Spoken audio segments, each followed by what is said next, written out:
Bon, bakonzi la police ba travailler na mibeko oyo utaka et pas ba autorité civile. Naebi olo ba par rapport ya général Kasongo ndenga a lobby pona ba moi bato ba sala moi ba groupe mo boye bazo créer ba désordre na ville à Kinshasa. Nga naebi manifestation ezali normalement na constitution. Mais pour nous revendiquer quelque chose, il faut être pacifique, à la marche, et normal na constitution. Mais il faut que na norme. Bokéi na gouvernement provincial, a pesibino ba droit, et pesibino ba non, bokosala boye, a pesibino ba directive comment bokosala. Mais ce qui est comique, ba comique bimananzela bazo sala désordre. Wana automatiquement la police faut agir. Il faut agir. Donc ngai na moni na condamné était pour hier général Kasongo aki ko lobaka biloba loba jamais. Il faut avoir ordre et ou tana ba autorité civile ndé o ya PC à transmettre o eza yango wana. Donc c'est ça. Merci maman. Mbote maman.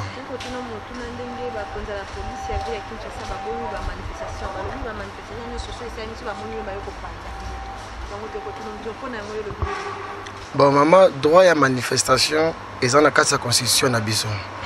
Constitution na biso lobby ceux qui ont marché na mboka te bato bazana droit ya ko marcher pacifiquement. Mais ce qui est grave na mboka oyo ata bozui lettre beaucoup tiango na hôtel de ville pour bosser na autorisation et ba manifestation ba pesa ka monter. Mais l'air total hier tout le monde a mindele ceux qui ont marché na mboka te bango moko bazokota ba senga autorisation ba continue nzela ba marcher comme il faut.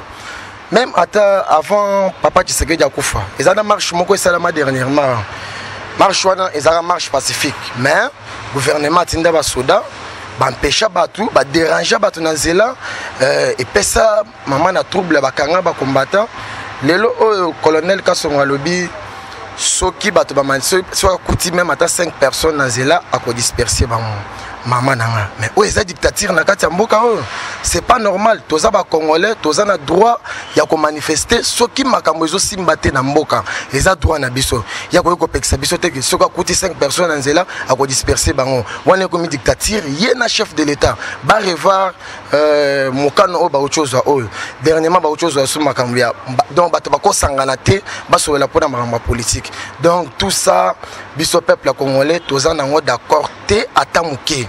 Donc batika peuple congolais à s'exprimer ndinga lingi yanga ngona ko loba yangona.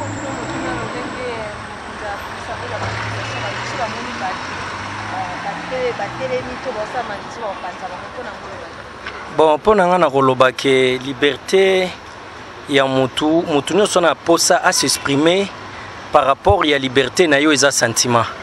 Soki ekomi ke ba komi ko boya ba manifestation esalema bon toyebi te ba manifestation ba koboya nini mutu nyonso azana besoin azala libre na pays mutu nyonso ana besoin liberté alors so bokomi koboya ba manifestation ezala wana komi so bokomi ko coincer batu bazala na suna liberté te alors pona ngana moni ke baluka basala makambo ezali mieux pour na pays mais ba koluka ko saba makambo ezali pour na peuple congolais te eza na importance te pona nga importance ya like basala pona bien ya mboka do babiloko wana nyonso bazosala nazomona ezo aboutir ne loko moko te alors mutu nyonso azana besoin liberté azana besoin ko sala manifestation na yebatika ye pour tozana pays démocrate donc mutu nyonso azana besoin à s'exprimer ne loko oya lingia sala alors soki ezaki ne ndenge ya mabe wana eza ndenge mususu mais oto comme mona leo na mboko ekomike mutu ngase loko boy kanga esimba non c'est pas ça.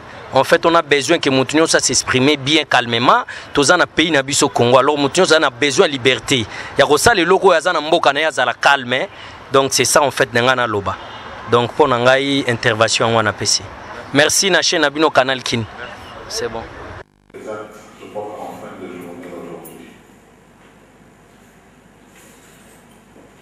Je suis